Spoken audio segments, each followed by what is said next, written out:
Work experience will take place this year from Monday the 26th to Friday the 30th of June. Hi everyone, welcome to your information evening for work experience. Your work experience is going to be a week in June, on the 26th of June until the 30th.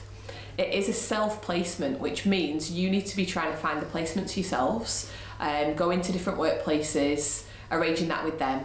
But tonight's presentation is going to be all about the process and how you do that and the way in which school can help you with it.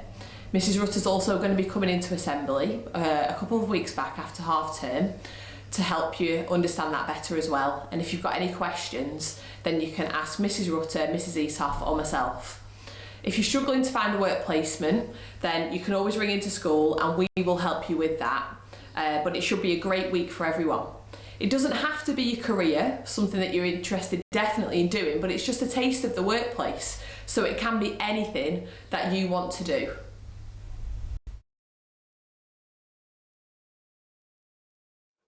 Work experience will take place for 1 week in what we call a self-placement. This is where we ask pupils to go out and organise their own work experience.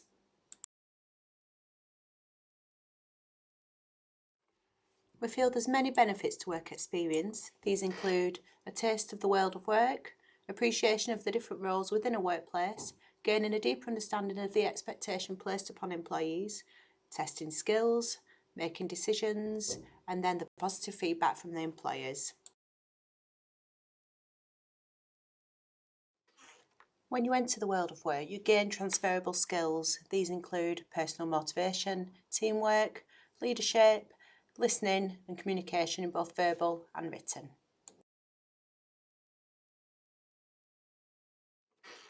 So here you can see listed the processes and timeline.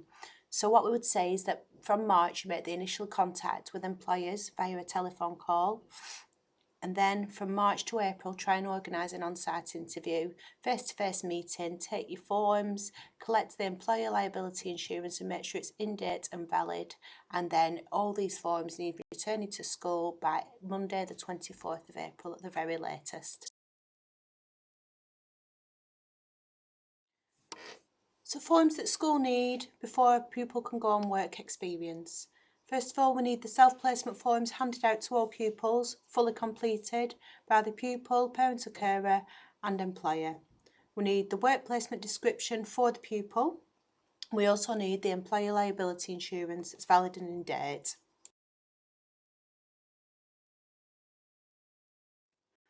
So this is a copy of the self-placement form which will be handed out to pupils to take along to their employers once they've secured a work experience place. These will be given out on the 1st of March.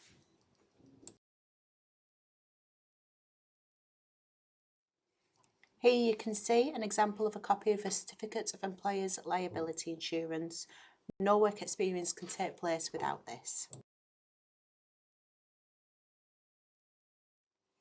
As I said previously, all forms must be returned to school by Monday the 24th of April to take part in work experience, including a copy of valid employer liability insurance.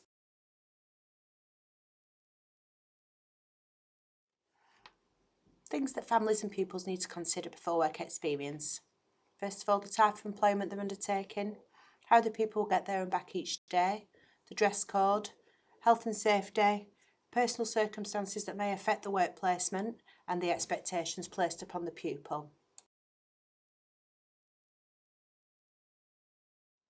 School will hold an in-depth health and safety briefing with all pupils on the 23rd of June. This will be done in school time. What are St Augustine's expectations of our pupils when on work experience? First of all, 100% attendance and punctuality. Clear communication between the employer and school for unavoidable absence. We want pupils to follow all instructions, especially health and safety. Always ask if you're unsure, and please complete your workplace log on a daily basis.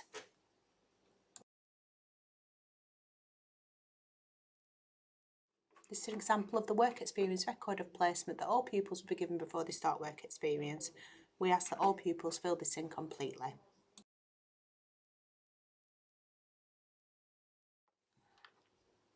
We know that our pupils will make a really positive impact during work experience. We'll ensure that we phone all employers. We will also ask employees to complete a feedback form regarding attendance, punctuality, appearance and ability as an employee. And after all this, each pupil will receive a certificate for successful completion. So we'd like to wish good luck to all our pupils. We hope you enjoy your placements. We're sure you will. Any issues before, during or after, please feel free to contact either Mrs Rutter or Mrs Etoff, either by phoning the school directly or using the email addresses below. Okay, thank you very much.